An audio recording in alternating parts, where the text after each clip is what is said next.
हाँ तो भाई लोग, जितने भी सांसद नेता मंत्री लोग हर एक स्टेट में जब वोट का टाइम आता है तो घर घर जाते हैं सांसद लोग वोट मांगने। तो आप लोगों को एक कड़ा कदम उठाना है और कुछ प्रॉमिस करवाना है, यानी कि वादा करवाना है सांसद से। जब भी आपके घर में इलेक्शन का टाइम चल रहा है, कोई सांसद आपके घर पहुंचे, गली मोहल्ला में पहुंचे वोट मांगने, तो सीधा सीधा आप लोग उनसे वादा करवाइए।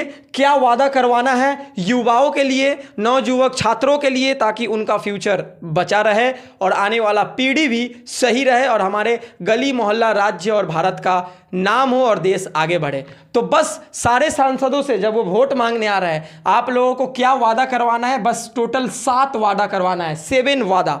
और ये 7 वादा यंग पीढ़ी, छात्र और नौजुवकों के लिए बहुत ही महत्वपूर्ण वादा है। तो चलिए वीडियो को शुरू करते हैं। और मेरा ये थॉट अगर अच्छा लगा हो तो गाइस सपोर्ट करिएगा और इस वीडियो को शेयर करिएगा, चैनल को सब्सक्राइब, पेज को फॉलो जरूर करिएगा। देखिए, पहला वादा, अगर कोई सांसद, कोई नेता मंत्री आपके घर वोट मांगने आ रहा है तो उससे पहला वाइटल वादा करना है, अग्निवीर योजना बंद होना चाहिए। अग्निवीर योजना बंद होना चाहिए। अभी तक का इंडियन गवर्नमेंट का जितने भी जॉब रिक्रूटमेंट का जो प्रोसेस है, जो नियम है, सबसे घटिया और गंदा ये अग्निवीर योजना है। तो अग्निवीर योजना बंद होना चाहिए। दूसरा, राज्य की नौकरियां का पेपर लीक ना हो। यानी कि दोस्तों, हमारे इंडिया में जितने भी राज्य हैं, चाहे वेस्ट बंगाल हो, चाहे बिहार हो, उत्तर प्रदेश हो, झारखंड हो, एनी अदर कोई भी स्टेट हो, जब स्टेट का नौकरी आता है, राज्य की कोई भी नौकरी आती है, जैसे वेस्ट बंगाल का WBPSC, WB फूड SI का अभी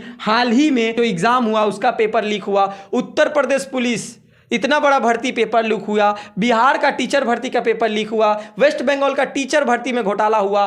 तो राज्य की नौकरियां का जब फॉर्म भरा जाता है, लोग दिन रात मेहनत करते हैं, फॉर्म भरते हैं, उसका अंत में पेपर लीक हो जाता है। तो इस चीज पे रोक लगाना होगा। जो भी सांसद, जो भी स्टेट के मंत्री है, उनको इस चीज पे ध्यान देना होगा। इसके अलावा तीसरा, हम लोग अगर बात करें, हर साल राज्य या सेंट्रल दोनों की जॉब वैकेंसी आनी होगी। बात को समझ लीजिए, हर साल। क्यों भाई? नेता मंत्री का वोट, PM हो चाहे CM हो, सभी का जो इलेक्शन आता है वो तो टाइम पे हो जाता है। और जिनको CM, जिनको PM बनना रहता है वो तो टाइम पे बन जाते हैं, उनका घर दुआर संसार चमक पड़ता है। तो फिर जो आम युवा है, हम लोग ही कुर्सी पर बैठा रहे हैं और हम लोगों का ही नौकरी जो है, अपना पेट पालने के लिए, अपना घर द्वार सही रखने के लिए पढ़ाई लिखाई करके फायदा ही कहा कि जब टाइम पर वैकेंसी ना आए। तो हर साल कोई भी राज्य का वैकेंसी हो या सेंट्रल गवर्नमेंट का कोई भी वैकेंसी हो, हर साल उस वैकेंसी को लाना होगा, ये आप लोग वादा करिए। इसके अलावा 4 नंबर जो वादा करवाना है, जो वैकेंसी 4 से 5 साल में आती है या आने में डिले करती है, उसमें आयु में छूट देना होगा। सबसे बड़ा एग्जाम्पल है रेलवे का वैकेंसी। हमारे इंडिया का सबसे बड़ा वैकेंसी रेलवे रिक्रूटमेंट बोर्ड, 6 साल बाद वैकेंसी आया है। तो भाई 6 साल में तो बहुत सारे युवा का बिन मतलब का एज ओवर हो गया है। तो क्या वो लोग फॉर्म ना भरे? क्या वो लोग तैयारी कर रहे थे सालों से, वो लोग नौकरी ना ले? तो अगर आप लोग वैकेंसी लाने में देर कर रहे हैं तो उस हिसाब से आयु में छूट आपको देना होगा। इसके अलावा 5 नंबर वादा, फॉर्म भरने की कोई फी ना ली जाए। यानी कि दोस्तों, हमारे इंडिया में नौकरी के पीछे भागते कौन युवा है? जिनका फाइनेंशियल कंडीशन पूरा वीक है, वो गरीब है, उनके पास कोई चारा नहीं है। जिनका पापा हो, मम्मी हो, उनका खानदान हो, पैसे वाले हैं, वो क्या करते हैं? बिजनेस खोलते हैं, बिजनेस के तरफ बढ़ते हैं। समझ में आ रहा है ना बात को? तो गरीब लोग ही नौकरी की तरफ भागते हैं, दिन रात मेहनत करते हैं, तैयारी करते हैं। तो भाई सरकार के पास बहुत पैसा है, सीधा मैं जानता हूं। तो सरकार अगर 100 रुपया, 200 रुपया माफ करे, 500 रुपया माफ करे फी भरने का, तो ये बहुत बड़ा हेल्प होगा गरीब छात्र लोगों का।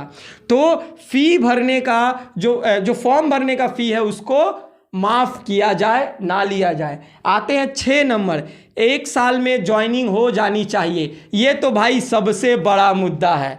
इलेक्शन जैसे ही खत्म होता है, ठीक 2-4 दिन के बाद, 15 दिन के बाद रिजल्ट डिक्लेयर होता है, और जैसे ही रिजल्ट डिक्लेयर होता है फिर 2 दिन के बाद अपने अपने मंत्रीगण अपना शपथ ग्रहण पे लग जाते हैं। क्यों भाई? अगर उनका ज्वाइनिंग डिले करा दिया जाए तो फिर छात्रों का जो जॉब है, दिन रात मेहनत कर रहे हैं, एग्जाम क्रैक किए हैं, रिजल्ट निकल चुका है और घर पे ज्वाइनिंग लेटर आने में भाई पूजा अर्चना करना पड़ रहा है, आस लगाना पड़ रहा है भगवान से कि अब ज्वाइनिंग लेटर आ जाए, अब ज्वाइनिंग आ जाए। तो ज्वाइनिंग 1 साल में कंप्लीट कराना होगा। फॉर्म फिलअप से लेकर, एग्जाम से लेकर, मेडिकल से लेकर, डॉक्यूमेंट वेरिफिकेशन से लेकर पूरा 1 साल के अंदर में कंप्लीट कराना होगा। ये रहा आप लोगों का 6वां वादा। 7वां और लास्ट, जितने भी जॉब घोटाले हुए हैं उनका जांच हो सीबीआई और ईडी से।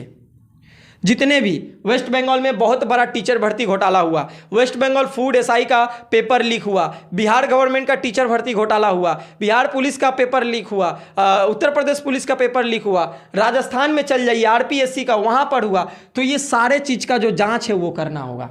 हालांकि वेस्ट बंगाल में नहीं हुआ है अभी तक, लेकिन यूपी में हुआ और री एग्जाम भी कंडक्ट कराया गया। तो ये कुछ वादे हैं जो आप लोगों को करवाना होगा। ये अपने लिए नहीं बोल रहा हूं मैं, ये आवाज़ उठा रहा हूं हमारे युवाओं के लिए जो बेरोजगार है, जो मेहनत कर रहे हैं, जिनके साथ इतना गलत और अन्याय हो रहा है। तो मेरा ये थॉट, मेरा ये वीडियो कैसा लगा कमेंट करें, जनाएं और कमेंट करें, सपोर्ट करें, चैनल को सब्सक्राइब करें। चलिए मिलेंगे अब नेक्स्ट वीडियो में कुछ नए टॉपिक के साथ, कुछ नए अपडेट के साथ। तब तक के लिए आज का मेरा पूरा वीडियो देखने के लिए थैंक यू। जय हिंद, जय भारत, वंदे मातरम।